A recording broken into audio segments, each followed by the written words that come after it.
au début de cette guerre. Celui qui pense qu'Israël n'a Dieu que pour Gaza se trompe. Et la preuve que la cible, c'est toi et moi. La cible est tout croyant en l'unicité d'Allah. Oui, c'est une guerre contre la religion, sans doute et sans équivoque. De nos jours, tout sang est cher. Le sang français est cher. Le sang américain est cher. Le sang ukrainien est cher. Le sang russe est cher. Le sang perse est cher. Mais le sang des musulmans, à notre époque, est bon marché. Il ne vaut même pas un seul baril de pétrole. Il ne vaut même pas un seul baril de pétrole. Nous ne sommes rien à leurs yeux. Rien aux yeux de ces gens. Et celui qui a suivi le discours de ce misérable devant le Congrès américain et qui a vu comment l'Amérique l'a accueilli avec un tel faste, a bien compris que la cible n'est pas Gaza. Non, par Dieu, Gaza n'est qu'une étape. Et je l'ai dit sur ce minbar, au début de cette guerre. Celui qui pense qu'Israël n'a Dieu que pour Gaza se trompe. Par Dieu, Gaza n'est qu'une étape. Et ce discours religieux de Netanyahou, il est interdit aux prédicateurs d'impliquer la politique dans la religion. Il est interdit aux prédicateurs de défendre les droits de cette communauté. Il est interdit aux prédicateurs d'appeler au djihad. Il est interdit aux prédicateurs d'appeler à repousser ceux qui combattent cette religion. Mais il est permis à ces gens de combattre au nom de la religion. Il est permis à ces gens de parler du haut de ces tribunes devant le monde entier en disant que c'est une guerre religieuse. Rien de mal pour eux. Mais nous, il nous est interdit de mélanger la politique à la religion. Il nous est interdit de nous tenir sur les minbars pour parler de nos droits, de la dignité de l'islam et de notre foi. Et la preuve que la cible, c'est toi et moi.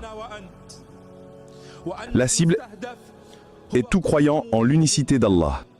Oui, c'est une guerre contre la religion, sans doute et sans équivoque. Et celui qui doutait ne serait-ce qu'un seul instant que ce n'est pas une guerre contre la religion, la scène d'hier, l'accueil chaleureux de Netanyahou comme un héros, l'a prouvé. Cela a prouvé que cette guerre est bien contre notre religion.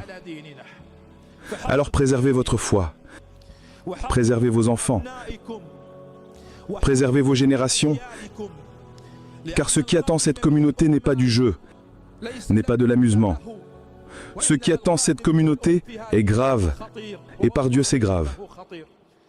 Si nous ne préservons pas nos enfants, si nous ne les dirigeons pas vers les mosquées, si nous ne les dirigeons pas vers les cercles de mémorisation du Coran, si nous ne préparons pas nos enfants à affronter une bataille entre le vrai et le faux,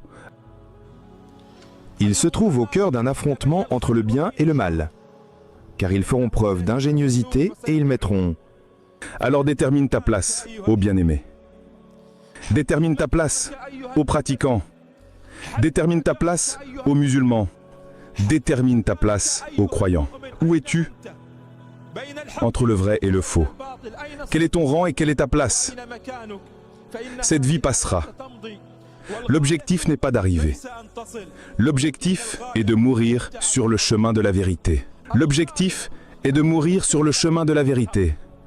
Combien Hamza, qu'Allah l'agrée, a combattu? Combien a-t-il lutté? Combien a-t-il formé de générations? Mais il n'a pas assisté au jour de la victoire. Il n'a pas vu le jour de la conquête. L'objectif n'est pas d'arriver, mais de former ceux qui arriveront après toi.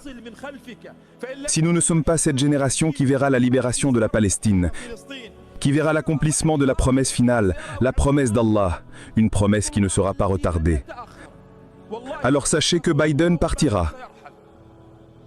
Et après lui, viendra un autre. Et il partira à son tour. Combien de tyrans sont passés sur cette communauté? Ils sont tous partis. Et l'islam est resté élevé, flottant avec l'étendard.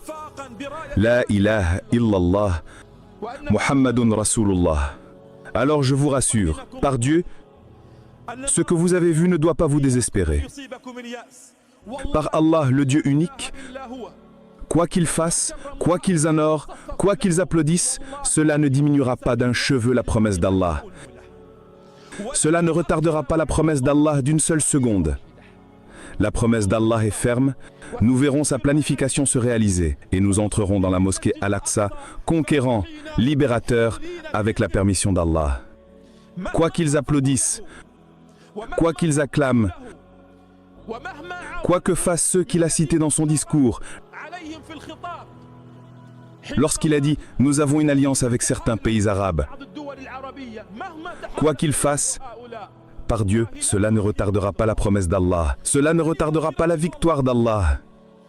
Et les hommes, les héros dans les rues de Gaza, qui combattent encore, qui résistent encore, Allah n'abandonnera pas leurs actions après tant de fatigue et de patience. Au contraire, il leur atterrera la victoire, et la victoire est proche, avec la permission d'Allah le Très-Haut.